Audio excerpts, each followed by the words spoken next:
సంక్షేమ సంఘం ప్రతి ఒక్క మాజీ సైనికుడికి నా హృదయపూర్వక వందనాలు. ఈ రోజు మీరు ఏదైతే ఉందో ధర్నా చౌక్ సార్ మన కోసం కాదు సార్, మనం వచ్చేది మన భావితరాల కోసం. ఈ రోజు ఏదైతే ఉందో మనం చేసే ధర్నా ఏదైతే ఉందో అది మనము ఈ రోజు ధర్నా చేస్తున్నాం కానీ అది మన భావితరాలకు కూడా ఉపయోగపడుతుంది సార్. మనకనే కాదు, ప్రతి ఒక్కరికి మన పిల్లలు వాళ్ళ పిల్లలకు అనంతరం ఉండాలని ఈ రోజు మన సుబేదార్ ఉమ్మడి రాజు సార్ అయితేనేమి, అలాగనే మన కుచ్చలపాటి కుమార్ సార్ గారు అయితేనేమి, వీళ్ళిద్దరూ ఒక మంచి ఆలోచనతోటి ఈ రోజు మన ధర్నా చౌక్ లో ఈ ధర్నా చేయడం మాకంటే ఆనందదాయకంగా ఉంది సార్.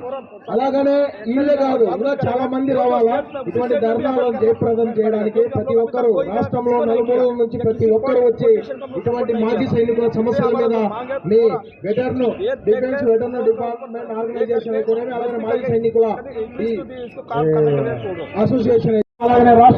नमस्कार, मैं हूं नई दिल्ली की जंतर मंतर पर, और जंतर मंतर पर आंध्र प्रदेश से काफ़ी संख्या में जो है एक्स सर्विसमैन यहाँ पर मौजूद है। एक्स सर्विसमैन, आइए जानते हैं इनकी प्रमुख मांगे क्या है सरकार के समक्ष। पहले इनका इंट्रोडक्शन जान लेते हैं, परिचय जान लेते हैं। अपना परिचय दे दीजिए। मेरा नाम है सुबेदार उडमुडी राजू और ఒక నిమిషం అండి, మీడియా ఇస్తున్నామా, ఒక నిమిషం. मेरा नाम सुबेदार उडमुडी राजू है। मैं आंध्र प्रदेश का एक्स सर्विसमैन जो हक्कुल पोराट समिति है उसका मैं स्टेट प्रेसिडेंट हूँ मैं। सर, आज नई दिल्ली के जंतर मंतर क्यों आए हैं आप? हम लोग जंतर मंतर, यहाँ पे जंतर मंतर आने के मुख्य उद्देश्य है कि हमारा जो डिमांड्स है जो वो पूरी नहीं कर रहा। जो एक्स सर्विसमैन फौज में नौकरी करने के बाद जो बाहर आने था, जो वो जो ये रिजर्वेशन जो दिया हुआ, जो आरक्षण दिया हुआ, उसको पूरा नहीं कर पा रहा। हाँ, जो गवर्नमेंट ने जीवो नंबर 170, 191, जीवो नंबर 57, जीवो नंबर 16 जो दिया हुआ उसको इम्प्लीमेंट नहीं कर। पिछले 20 साल से अगर वो इम्प्लीमेंट ना करने की वजह से कई एक्स सर्विसमैन को नौकरी खोना पड़ा।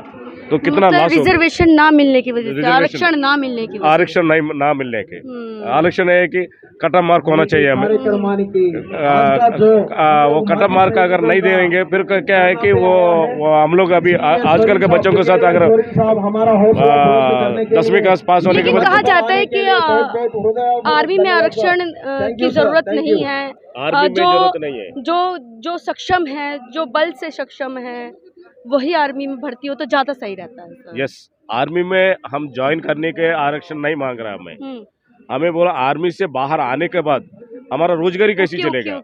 जब हाँ, हमारा रिटायर्ड होने के बाद हमारा जो पेंशन मिलता है उस पेंशन से हमें पूरा परिवार नहीं चला सकते। नहीं, जो बच्चों का फीस है, बच्चों का कॉलेज है, ये हमारा खाना पीना सबको मेंटेनेंस को लेके काफी यंग में ही आप लोग रिटायर भी हो जाता है। उनको फिर वो अगर नौकरी नहीं मिलता है, स्टेट गवर्नमेंट अगर नौकरी नहीं दे, बाकी पंजाब, हरियाणा, राजस्थान इसमें तो बिल्कुल आते ही उनको कोई ना कोई गवर्नमेंट नौकरी मिल जाता है।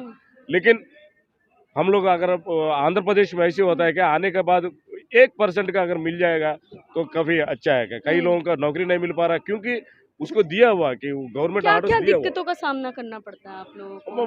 ये दिक्कत तो ऐसी है कि हम फौज में आने के बाद क्या हम वहाँ पे एक बॉर्डर में देश के लिए अगर जान देने के लिए तैयार होकर वहाँ तक गया हुआ हमें, और इधर आने के बाद इधर एक चपरासी का नौकरी करना पड़ता बाहर आने के बाद।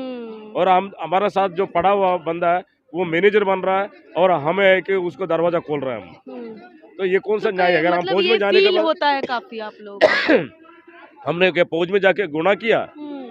इस तरीके से अगर ये देखेंगे, अगर आंखों में आंसू भी हैं, ये अपना दुख जो है व्यक्त कर रहे हैं। जो एक मान सम्मान वाली जो जिंदगी आर्मी में जीते हैं और कहीं ना कहीं रिटायर होने के बाद जो इनके साथ अपमानजनक जो इनको जिस तरीके से बता रहे हैं, ये तो कहीं ना कहीं इन्हें अच्छा नहीं लगती है। बिल्कुल बिल्कुल, हमें शान से जिंदगी जी के आया, हमें शान से जिंदगी जी के आया, हमें मरने के लिए तैयार हो के हमने फौज में गया हुआ, आने के बाद यहाँ पे और कोई अगर ढंग से अगर कोई आने के बाद कोई नौकरी नहीं मिल रहा तो हमारा बीवी बच्चों को कैसे पालेंगे।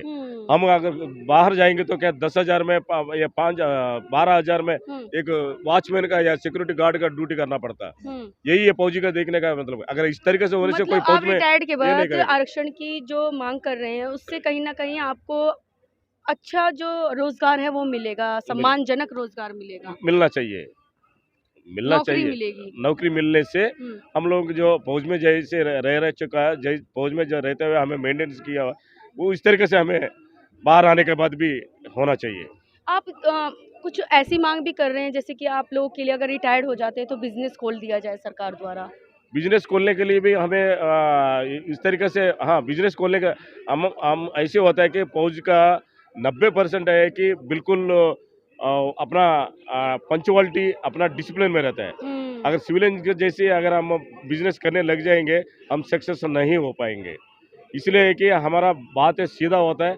अगर वो बोलेगा 5 बजे आएंगे, हम 4:45 बजे जाके वहाँ पहुँचेंगे। लेकिन सिविलियन है कि वो 10 बजे आता है, तो उससे हमें क्या वो एक बार्गेनिंग नहीं कर सकते, नहीं कर पाते, बार्गेनिंग भी नहीं कर सकता। जितना है तो इच्छा है तो ले, नहीं तो ना मत ले, बस सीधा है। यानी कि आप नौकरी चाह रहे हैं कि नौकरी दे और सम्मानजनक नौकरी है, हमारे पास तजुर्बा है, हमने पूरा दुनिया देख के आया, तो फिर हमें नौकरी मिलना चाहिए। हमारे पास इतना अनुभव है, हम कोई भी काम है तो हम कर सकता है। तो हमारा जो पढ़ाई के मुताबिक या हमारा जो भी इसका स्टैंडर्ड के मुताबिक हमें नौकरी दो, नौकरी हम करेंगे। तो देखा आपने, ये एक्समैन जो इनकी डिमांड है, इनका यही कहना है कि इनको एक सम्मानजनक जो है सर्विस दिया जाए।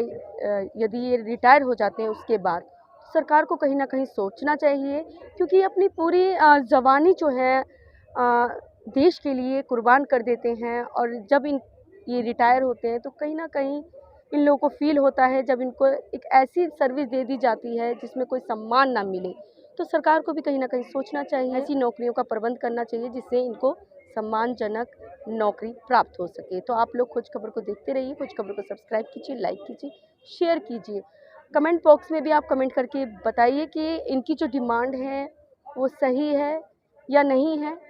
कहीं ना कहीं सरकार से जो लोकतंत्र है हमारा, जो जनता होती है, यदि वो अगर सामने आ जाती है तो जनता जब मांग करती है तो सरकार भी विवश हो जाती है उन मानने के लिए। तो आप लोग कमेंट बॉक्स में कमेंट करके बता सकते हैं। जय हिंद। जय हिंद सर।